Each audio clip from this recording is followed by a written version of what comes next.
Hello everyone, welcome to the Mercury Virtual. Hope you are doing good. Today I am going to continue with your same module, that is the database design concept, and the same chapter, that is chapter number 18, that is the parallel system. In the last class we have discussed about we have started with the chapter number 18, that is the parallel system, and fulfill, or we can say we have done two topics, or we can say a few topics of the chapter number 18, that is a parallel system. Now I'm going to continue with the same chapter, that is a parallel system, with the new topics, that is a today's topic, that is used with the today's scenario that is used with the parallel databases. So let's start with the session. Let's start with the previous class session. In the last class we have started with chapter number 18, that is the parallel databases, that is how to maintain the parallel databases and what is the main criteria to maintain the parallel databases. So this is the parallel database system that is used for the relational data model, that is used, that is more than one systems are using at the same time. So this is a parallel database. We have discussed about the introduction, that is the introduction to the parallel databases, what is a parallel database, how to use the parallel databases, and there are different organizations that are using the parallel databases.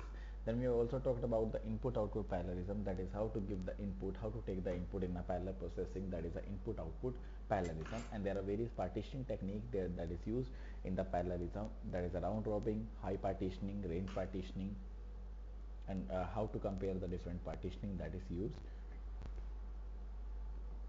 Then we also discuss about the skew, that is how the skew will be used, how there will be maintenance of the skew that is in the distribution of the tuples, and these are classified into two parts, that is the attribute value skew and the partition skew. This is a histogram that is used. Then we also talked about the interquery parallelism, that is how to use the interquery parallelism. What is the meaning of interquery parallelism? So whenever the query will be maintained, whenever we use a query and that query runs in the parallel, that is the interquery parallelism, that is different queries execute in the parallel with one another, that is the interquery parallelism. Then we also discuss about various protocol, and then intra query parallelism, that is the execution of a single query in parallel on multiple processor, that is a single query is executed on the multiple computers in a parallel way on the multiple processor, and that is the intra parallel or intra query parallelism.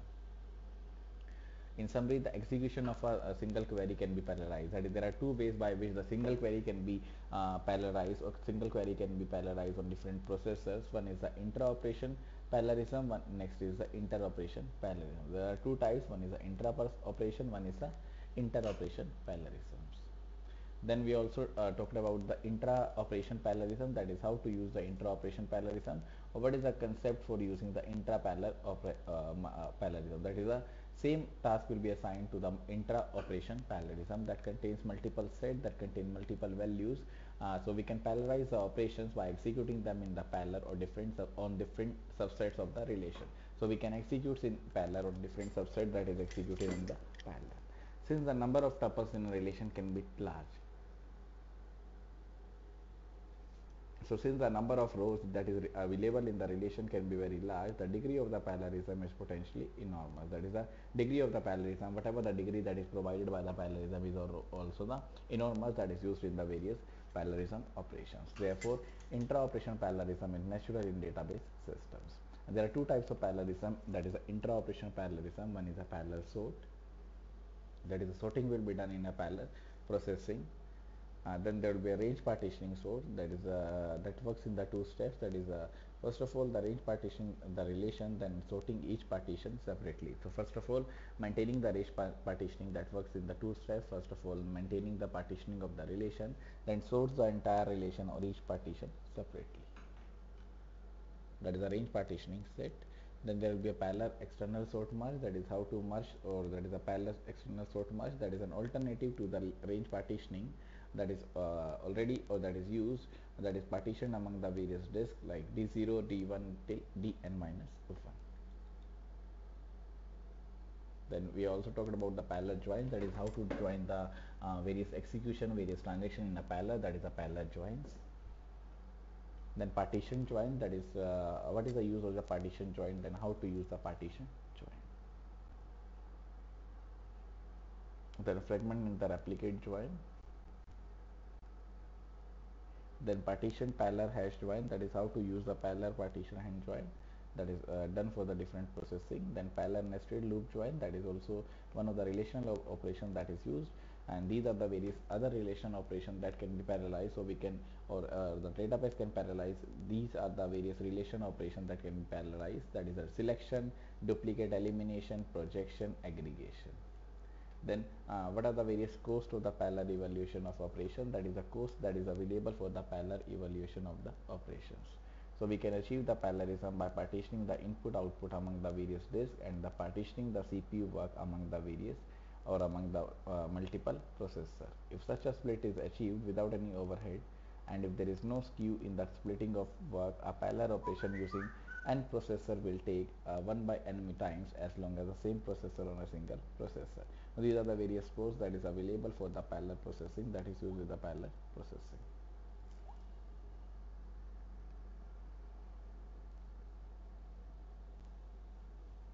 Then intra-operation parallelism, that is inter-operation parallelism, that is divided into two parts. One is the pipeline parallelism, one is the independent parallelism.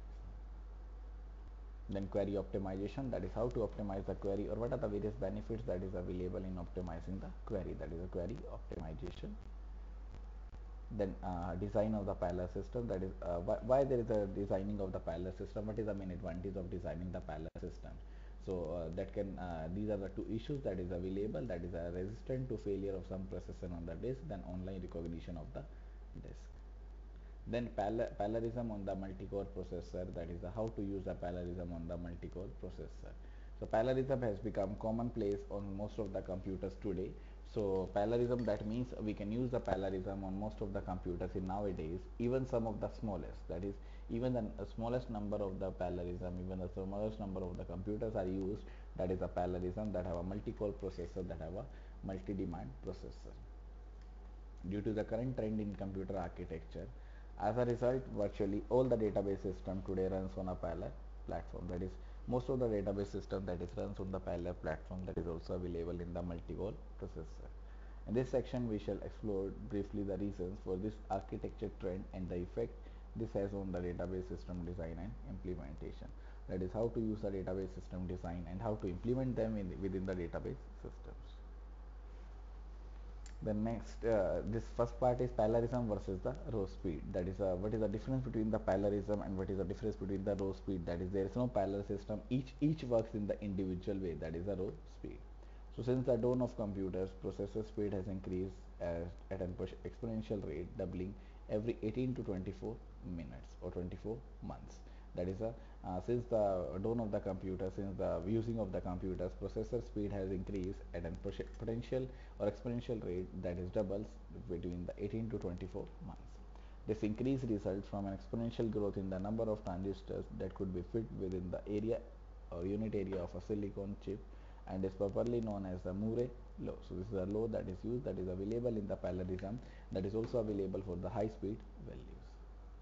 Then cache memory and the multi-threading, that is how to use the cache memory and the multi-threading.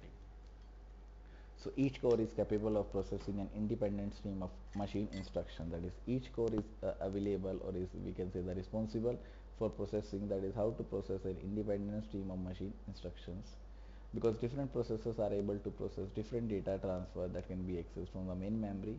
The main memory can become a bottleneck that limits overall. That is, the main memory is the main thing that contains every we can say the every data that is available. So it becomes a bottleneck that limits overall company or overall performance.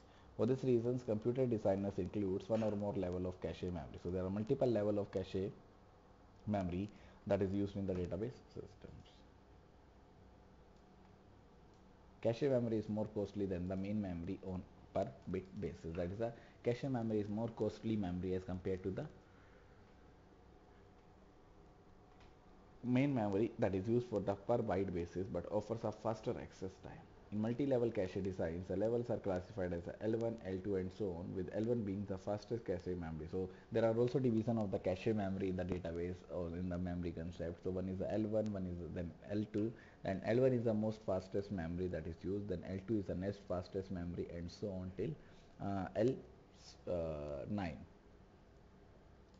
This results in extension of the storage hierarchy that we discussed in chapter number 9. and whenever we use the data, whenever we want to store the data, and if the data is available, if the data is sent into the cache memory, that means that there will be a cache hit, otherwise there will be a cache miss. That is, if the data is not available in the cache, so there will be a cache miss, otherwise there will be a cache hit. One way in which the computer designers accept or attempt to limit the impact of cache misses is known via the multi-threading. So this is the way why the or how the computer designer attempts to limit the impact of cache memory or misses via multi-threading. So whenever there will be a use of the multi-threading, so that will be limit the the limit the cache memory, or that will limit the impact of the cache misses, that is a multi-threading. So thread is an execution stream that shares memory with other threads that are running on the same core. And if the thread currently executing on the core suffers a cache miss, so if any thread that is available on the core that is available on the thread or on the cache miss, the core proceeds to execute another thread. That is a core that is available for the another thread that is also used, thereby not wasting computing speed while waiting. So whenever we use the waiting speed, whenever we use the wasting material, that is used for the waiting speed. Therefore, the thread introduces yet another source of parallelism that is beyond the multiplicity of the cores. The architecture trend of the slower increase in row speed accompanied by the growth in the number of cores has significant implication for the database systems. Then adapting the database system design for modern architecture, that is how to adapt the database systems, how to use the database systems designed for the modern architectures. So it will be used, there will be a large number of cores and the thread that will be used. So since database systems support large number of concurrent transactions, however, there are a variety of factors that makes optimal use of the modern database or modern processor challenges. So there are multiple factors that will make optimal use of the modern processors challenging. As we allow a high degree of concurrency to take advantage of the parallelism of modern processor, we increase the amount of data that needs to be in the cache. So we increase the amount of data that is available in the cache memory. And concurrent transactions need some source of concurrency control to ensure the ACID property, that is atomicity, consistency, isolation, and the durability. So this is the winding of this chapter, that is winding out this parallel processing, that is how to use the parallel processing, what is the main advantage of parallel processing. So this is a summary of this chapter. Now let's see the summary. So let's take a break for 5 minutes, and after 5 minutes I'm just coming within 2 minutes or 5 minutes, then continue this summary chapter.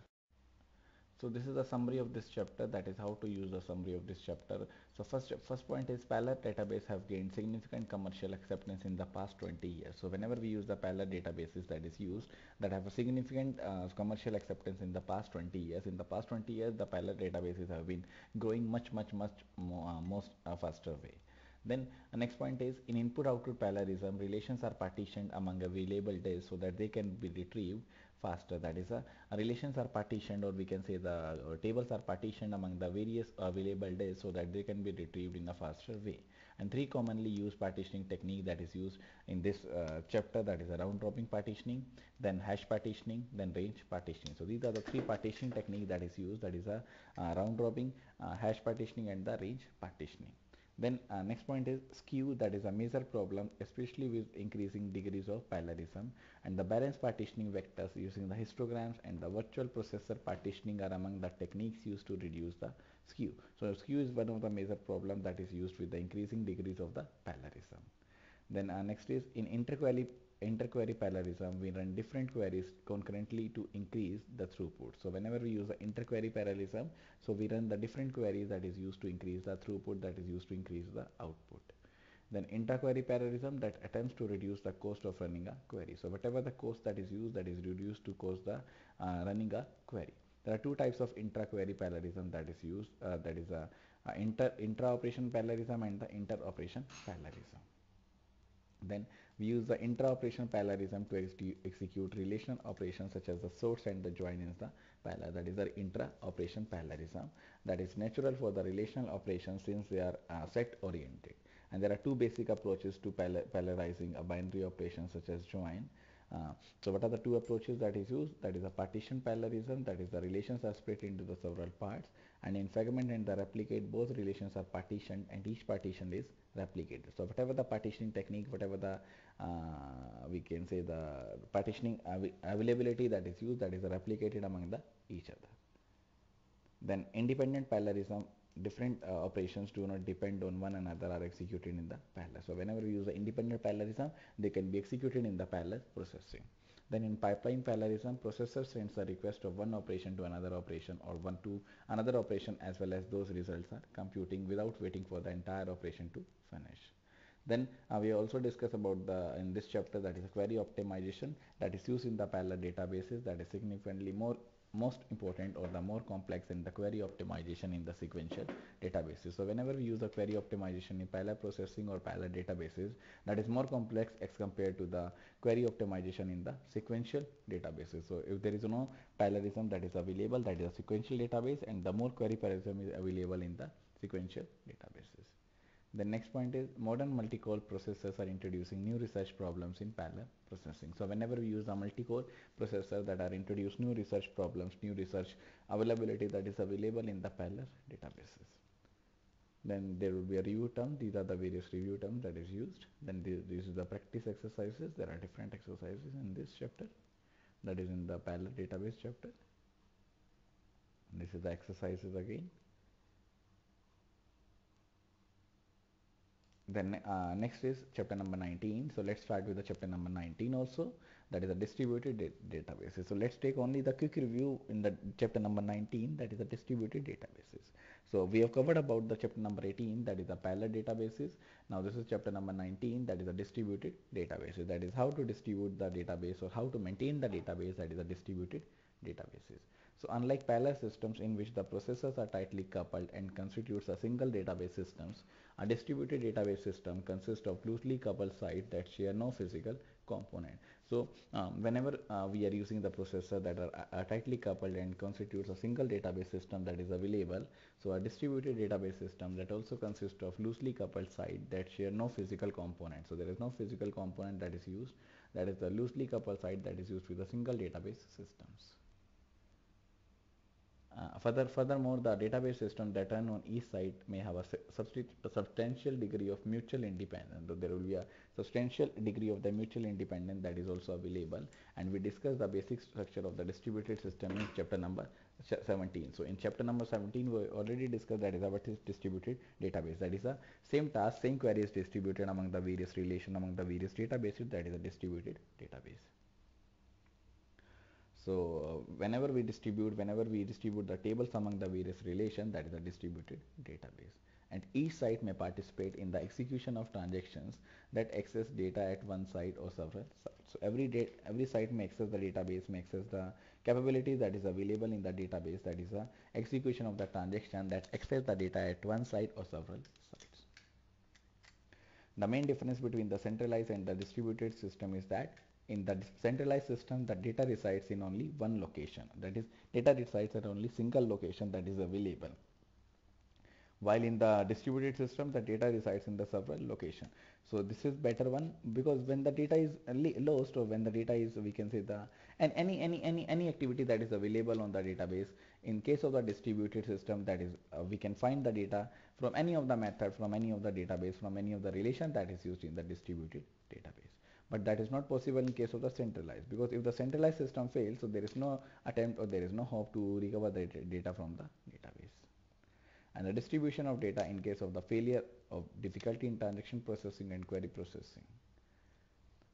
So in this chapter we address these difficulties. What are the ways difficulty that is occurred, that is available in the transaction processing and the query processing.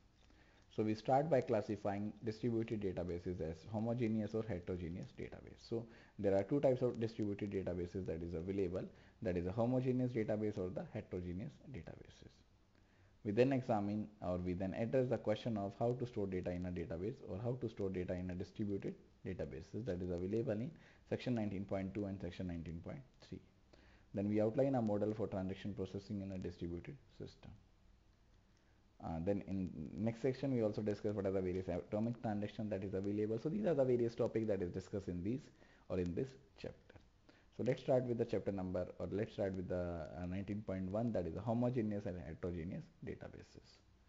So first is the homogeneous database, then there will be a heterogeneous. So the first part is homogeneous and the heterogeneous databases that is available.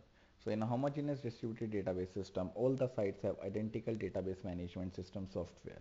So every site, all the sites have identical database management system, that is the same distributed database system or the same database management system software, and are aware of one another, that is the identical database system, that is a homogeneous distributed database systems, and are aware of one another, that is one database is aware of the another database aware of the another database, and so every database is aware of one another and agrees to cooperate in processing the user request. So if any request comes, so both all the databases that is same kind, that is of same kind, that is a homogeneous database, are agrees to work, that is are agrees to process the user request that is available.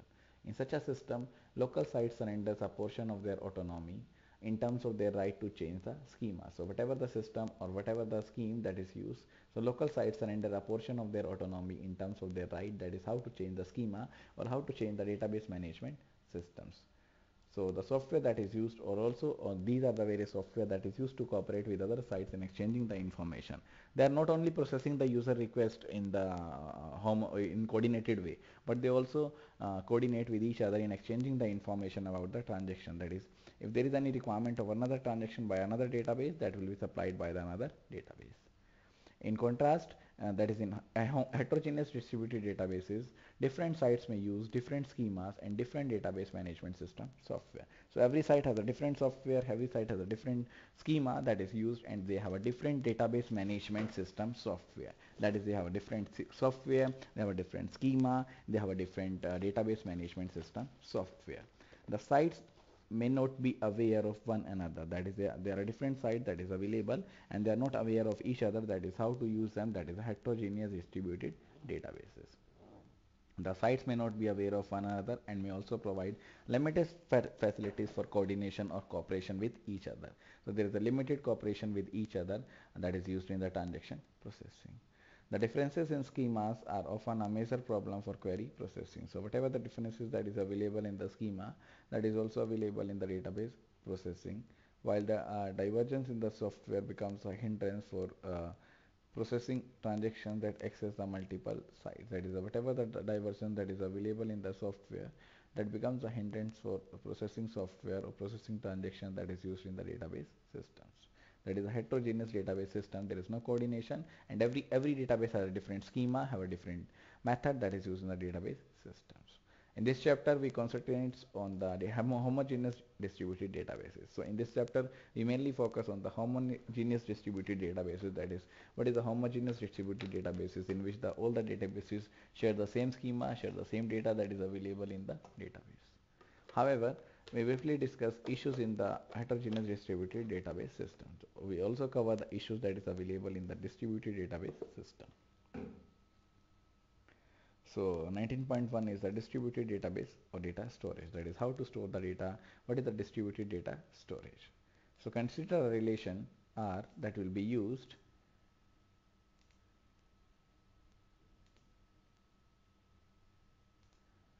consider a relation R that is to be stored in the database. So for example, a relation R, table R that is to be stored in the database. There are two approaches to storing this relation in the database system, in the distributed database. So there are two approaches how to store this relation in the distributed database. So first one is a replication, next one is fragmentation. So first one is a replication that is used, then next is the fragmentation. So replication means the same data will be duplicated, or same data will be available in the duplication, that is a replication. Fragmentation means dividing the same data into the multiple parts, that is a fragmentation.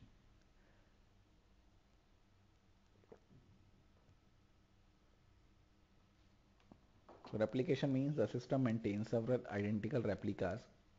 The system maintains or carries different criteria, different identical replicas, copies of the relation. There are different similar copies of the relation that is available, and stores each replica at a different site. That is, system maintains different replicas, we can say the multiple copies of the same database, same table, and stores each replica at a different size.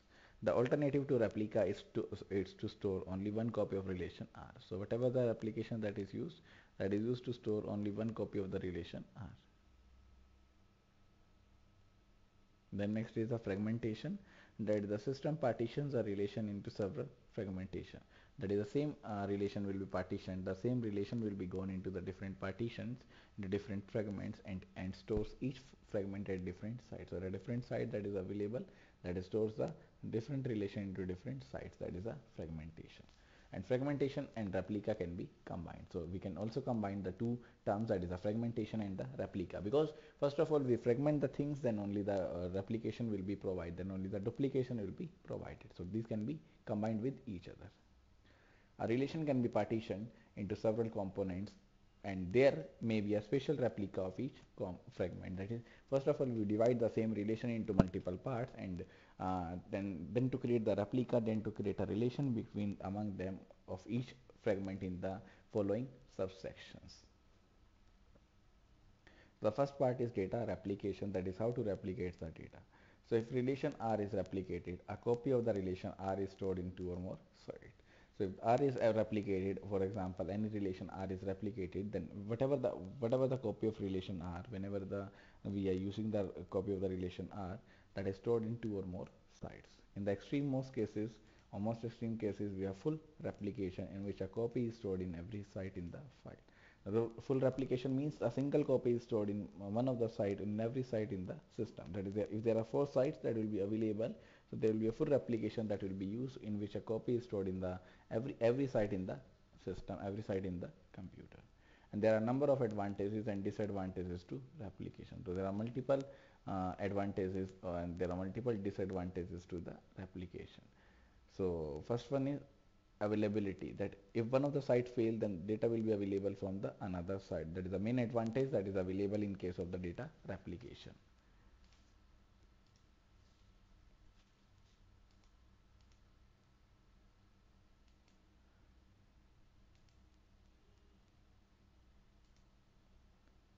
Then increased parallelism, that is in case of the replication there will be increased parallelism that is available.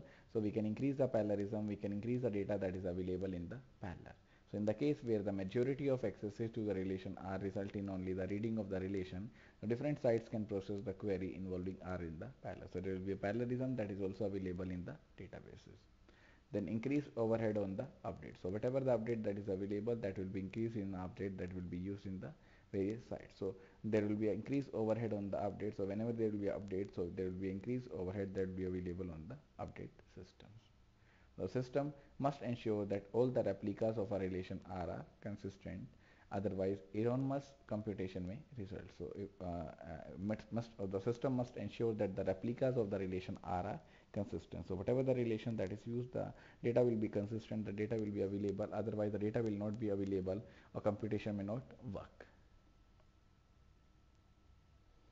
Therefore, whenever R is updated, so whenever there will be updation on the R, there will be a more overhead that is available on the database system.